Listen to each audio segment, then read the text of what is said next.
방송이 대한민국 소리를 외면하고 매일같이 간첩의 소리만 크게 떠들고 북한의 소리만 크게 떠들고 자랑스러운 대한민국의 소리는 내지 않기 때문에 저희가 부득이 이렇게 거리로 나설 수밖에 없는 심정을 대한민국 국민 여러분께서는 꼭 알아주시기 바랍니다. 자, 오늘 이 첫 거리 토크쇼에 대단히 큰 역할을 하신 우리 대한민국 지킴위원회 서명관 대표님 단상에 올라오시죠.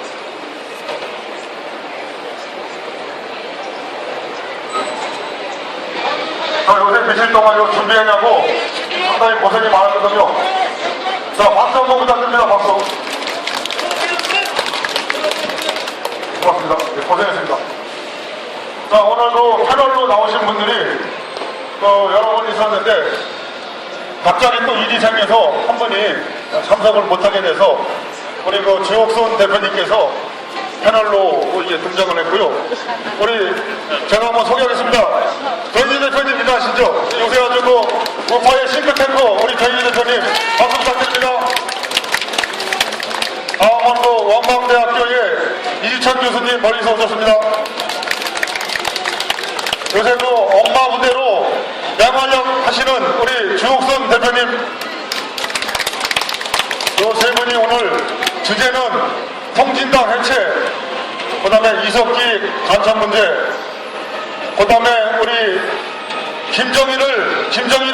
김일성의 시신에 머리를 조아린 인간에 대해서 무죄를 때린 박광근 판사, 그 다음에 통진당의 경선의 부정 행위를 무죄를 때린 송정선 문제를 가지고 집중적으로 토론을 하도록 하겠습니다.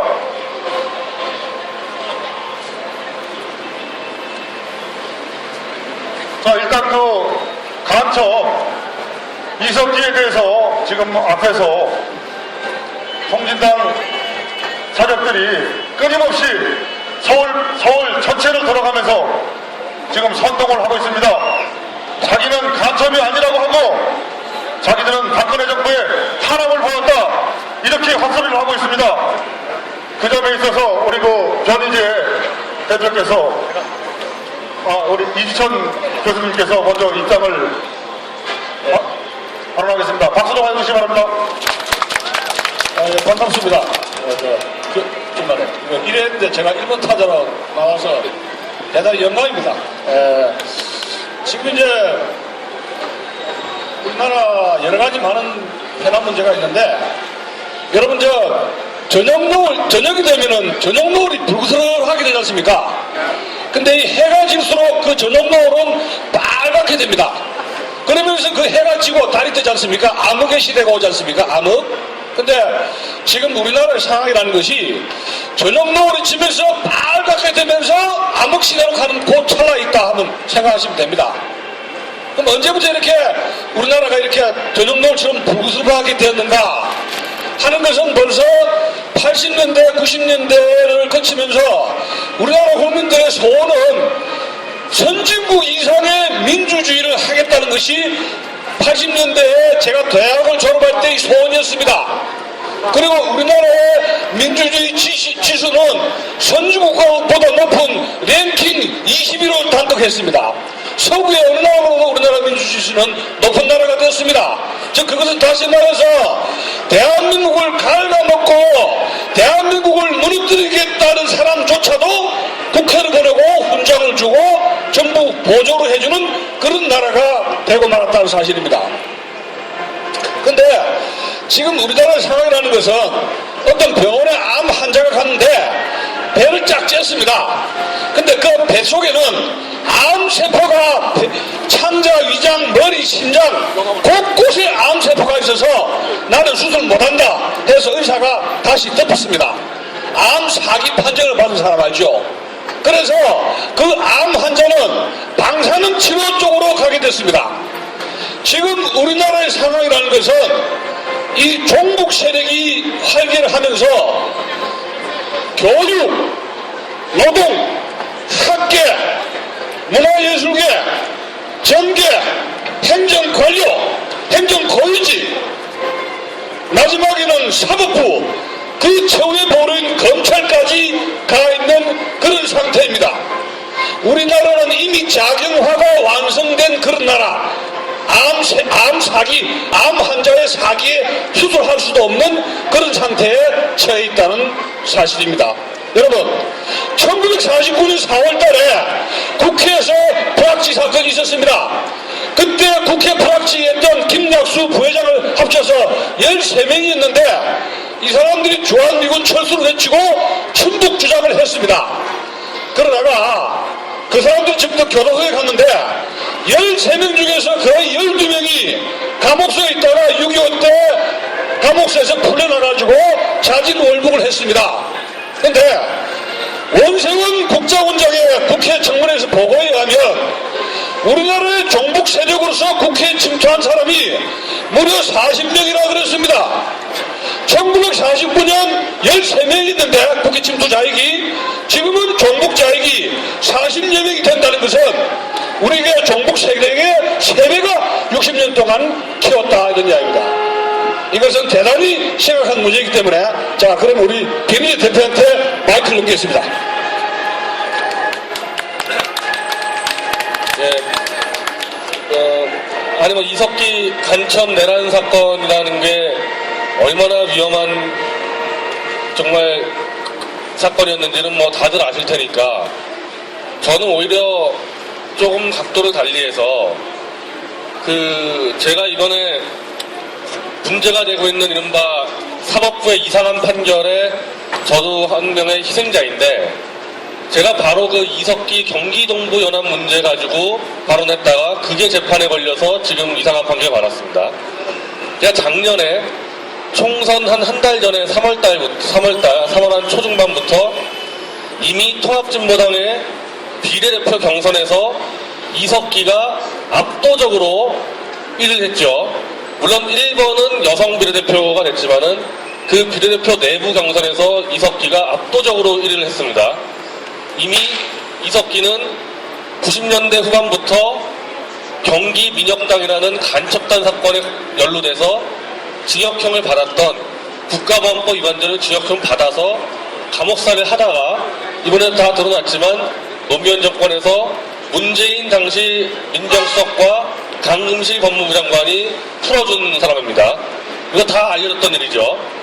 그리고 풀려 나오자마자 역시 다시 그 경기 민혁당 조직을 재건해서 이른바 경기동부연합을 만들어서 경기동부연합의 수장으로서 민주노동당과 통합진보당의 모든 자금을 운원하고 모든 조직을 총괄한 야정사령관이라는 것을 제가 아닌 저보다도 더 많이 알고 있던 사람들이 노회찬, 심상정, 진중권 이런 이른바 신좌파 세력들이 다 알고 있었습니다. 그래서 결국 2007년 대선이 끝나고 바로 노회찬, 심상정 등이 이석기 등 경기동부연합과 맞싸우면서 분당에서 나가서 창당한 게 진보신당이죠. 본인들 입으로 민노당 주류를 종북 세력이라고 공격을 하고 창당했던 사람들입니다.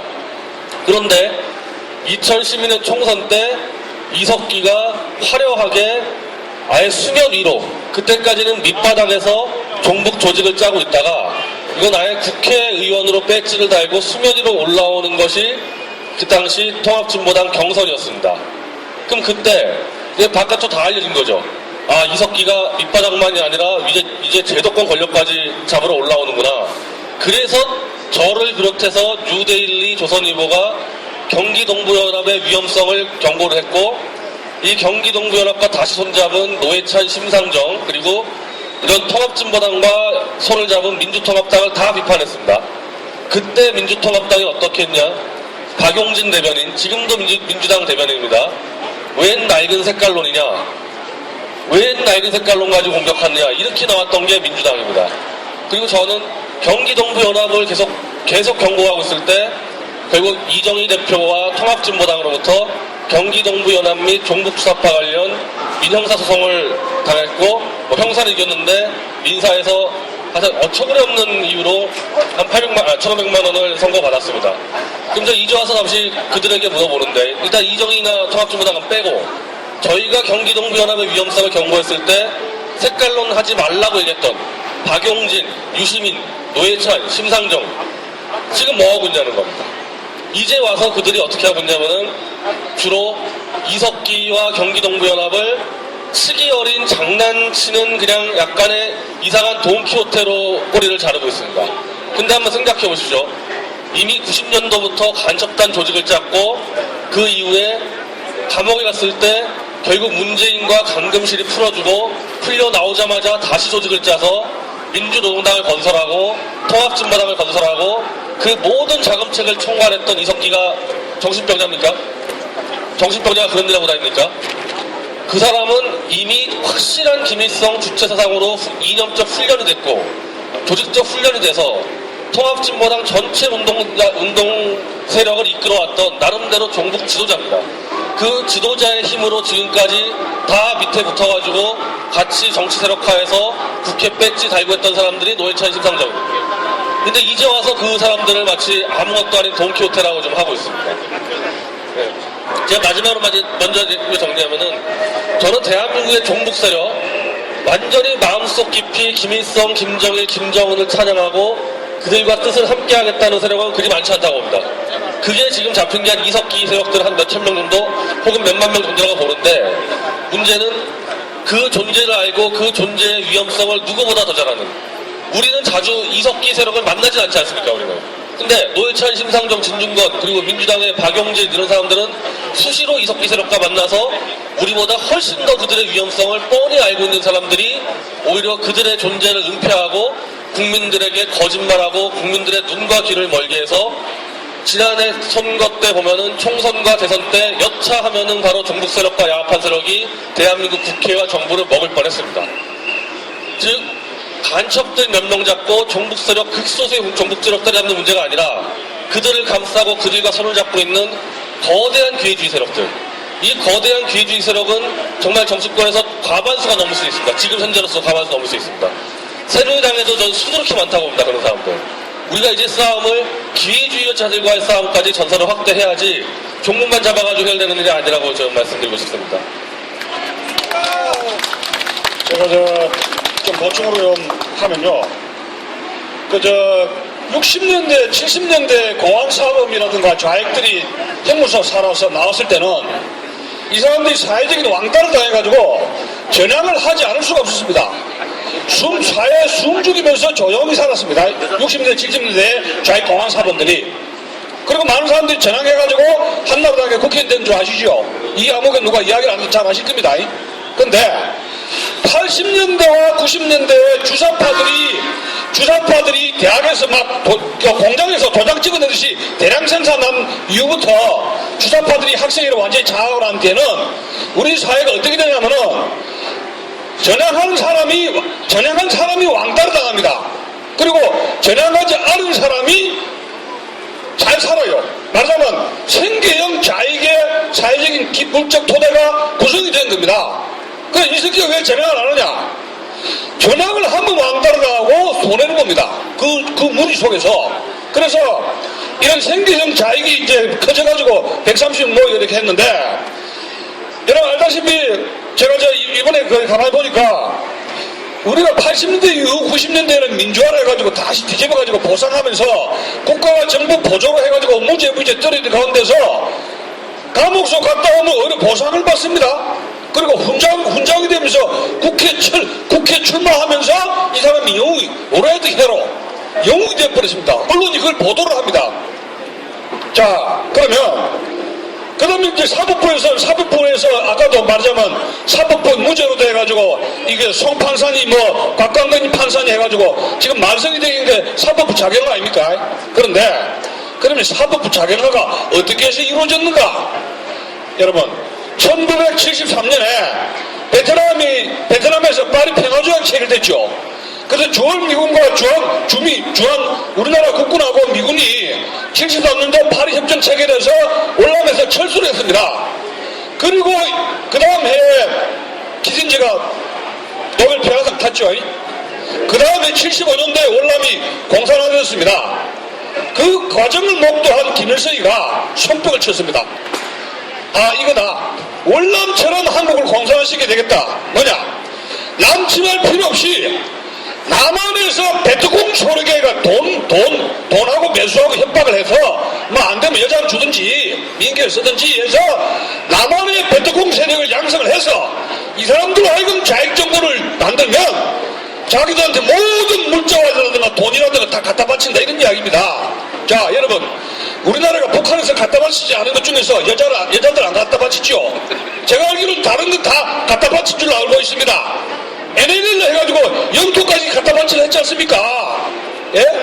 그런데 73년도부터 75년도에 김일성이는 비밀교실을 내립니다.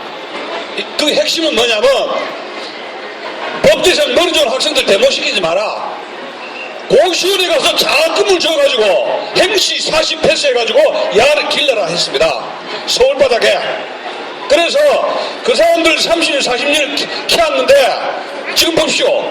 사법부뿐만이 아니라 검찰총장, 그 다음에 진검사, 과연 저 사람들이 검사의 자격증이 있는 사람인가 할 수 있는 정도로 국정원을 무력화시키려 했지 않습니까?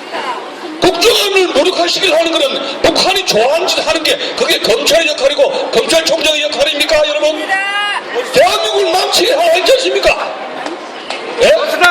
그러면 이 사법부에 작용하는 30년 동안에 바로 김일성이가 투자를 해가지고 고시생들 투자해가 이렇게 저렇게 해가지고 저는 조사를 안 해봤습니다만은 이거는 국정원이 서울에 있는 그 고시원들 조사해서 그 리스트 만들어가지고 장학금 어디서 받는가 수사하면 나오게 되어 있어요. 수사를 안 해서 그렇지. 다 나옵니다.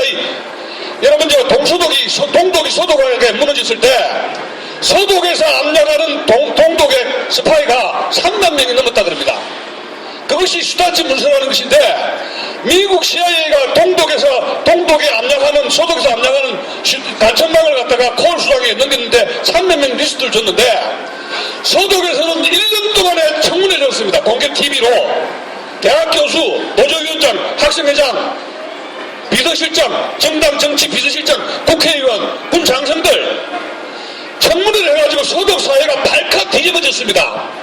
그런데 우리나라 이 김대중 정부에서는 한 줄도 보도를 안 했습니다. 근데 노무현 김대중이 이 자유언론이 뭐라 이야기했느냐, 통일하면은 서독처럼 통일하면 돈이 많이 든단 말이야. 통일하지 말자, 자유민주 통일하지 말자 해가지고 이 MBC, KBS 자료가 안 되는 이 방송 언론들이 얼마나 이렇게 떠들어댔습니까? 그렇기 때문에 우리 아들한테 제가 물어봤습니다. 니 통일하면 좋나 나쁘나? 아니, 통일 싫습니다. 왜? 통일은 돈이 많이 들어서 안 한다. 이것이 교육과 방송의 무서운 씨앗입니다. 여러분, 오늘날 우리 마누라도 그렇지만 여러 집에 가면은 우리 아들과 마누라들이 뭘 보는지 압니까? 드라마를 보는데 제일 많이 보는 것이 강호동 1박 2일이 있습니다. 제가 수업 시간에 그랬습니다. 강호동 1박 2일 보지 마라. 너 정신이 썩는다 그랬습니다. 너 그런 상태에 대한민국은 골병된다 그랬어요. 웬걸? 이석기 사건 터지지 않습니까? 국민들이 드라마를 보면 전부 다 결혼할래 안 할래, 사랑하느냐 안 하느냐, 혹은 바람 피우나 안 피우느냐. 이거 왜 이런 난장판이 드라마가 됐습니까? 그런 속에서 붉은 무리들이 국회에 지금 40여 명이 들어가 있는 거 아닙니까? 이 나라 여러분 어떻게 할 겁니까? 자, 박수 한번 부탁드립니다. 박수. 자, 주교사님, 네, 말씀하세요.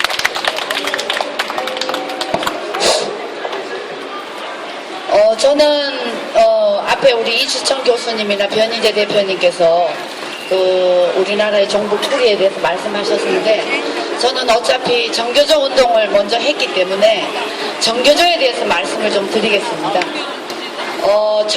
김영삼 정부가 정권을 잡고 난 뒤에 민주화 세력이라는 그 민주를 앞세운 진보 이런 자들이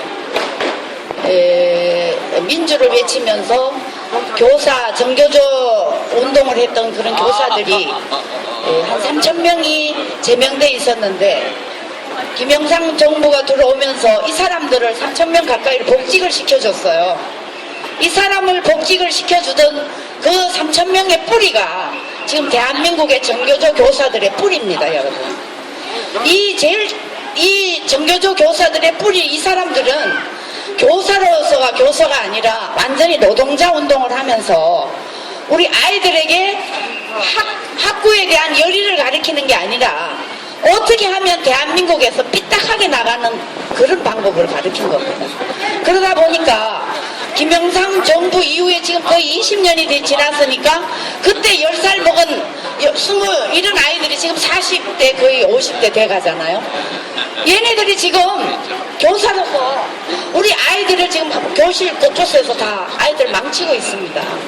그런데 이것도 모자라서 지금 서울시에서 그 학생 인권 조례를 만들었지 않습니까? 학생 인권이 뭡니까 도대체?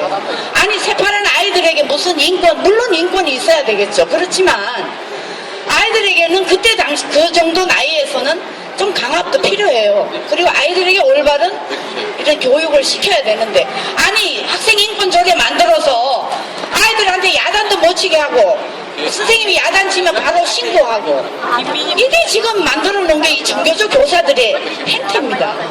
이런 자들을 믿고 지금 우리 대한민국 교육이 지금 정말 완전히 무너지고 있지 않습니까? 그래서 공교육이 무너진 이유가 바로 이 정교조 교사들 때문입니다. 그런데 이 정교조 교사들이 정교조로만 있는 게 아니라 노동자, 하여튼 사회 곳곳에 좌파 세력들하고 다 뭉쳐가지고 대한민국을 전복시키는데 아주 주도적으로 역할을 하고 있지 않습니까? 네, 그래서 저는 그 공교육에서 3년 가까이 정교조 퇴출 운동을 하면서 거의 한 5, 60만 명의 서명을 받았습니다. 그래 거기 지금 우리 이경자 대표가 열심히 잘하고 계신데 저희들이 지금 엄마들이 지금 대한민국 엄마들이 일어나야 돼요. 이 교육의 가장 피해자들은 학생과 엄마들입니다. 그럼 엄마들이 이 정교조 교사에 대해서 대항을 하고 또 교육부에 가서도 정말 목소리를 높여서 어떻게 하든 이 공교육이 바로 설 수 있도록 노력을 해야 되죠. 그러려면 우리 엄마들이나 시민들이 저 이석기 같은 놈이 저렇게 나쁜 놈이라는 거를 아이들한테 학교에서는 절대 안 가르쳐요. 아이들한테 가르쳐 줄 수 있는 사람은 지금 학부모들이고 엄마들입니다. 엄마들이 이 통진당에 이런 얘기를 가르쳐 주지 않으면 학교에서는 정교조 교사들이 절대 안 가르쳐줘요. 이런 나쁜 게 지금 대한민국의 정교조 교사들입니다. 그러니까 우리 어머니들 그리고 주부들 대한민국의 위기에 처했을 때 가장 강력하게 일어나는 게 엄마고 어머니고 정말 위대한 게 어머니들 아닙니까? 어머니들이 일어나서 교육서부터 또 이런 사회에서 일어나는 잘못된 운동에 대해서도 적극적으로 우리가 동참을 해서 하고 있으니까 오늘 지금 이석기 퇴출 서명운동 받고 있으니까 다 좀 서명해주고 가십시오. 이 이사님. 자, 오늘 토크쇼 진행 괜찮습니까? 네. 이게 지금 며칠부터 상당히 힘들게 진행을 했습니다. 그래서 좀 부족한 면이 좀 있을 거라고 봅니다. 하여튼 양해해 주시고, 잠시 우리 노래 한 곡 하는 걸로 하고 2부를 이어가도록 하는데요. 오늘 참석하신 분 중에 소개를 할 분이 몇 분 있어서 소개를 해드리겠습니다. 전국과학기술인 회장 정영진 박사님 나오셨습니다. 네, 공학년 이경재 대표님 나오셨습니다. 그 다음에 무공소원자의 하용지 회장님 나오셨습니다. 그 다음에 종북좌익척결단의 이화수 대표님 나오셨습니다. 그 다음에 대불총회 우리 강희창님 나오셨습니다. 그 다음에 국민전선 사무총장님의 배성관님 나오셨습니다. 네, 요새 아주 5.18 문제로 강력하게 단체를 만들었습니다. 고맙습니다. 자, 아대한민국 한번 하고 또 토론 이어가도록 하겠습니다. 자, 일어나셔서 태극기 한번 흔들어주시죠. 태극기. 아대한민국 같이 따라주셔도 됩니다.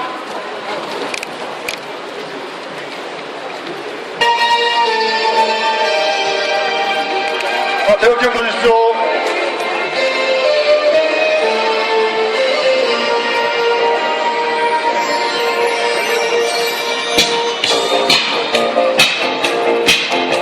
자, 노래 잘하시는 분, 노래 잘하시는 분이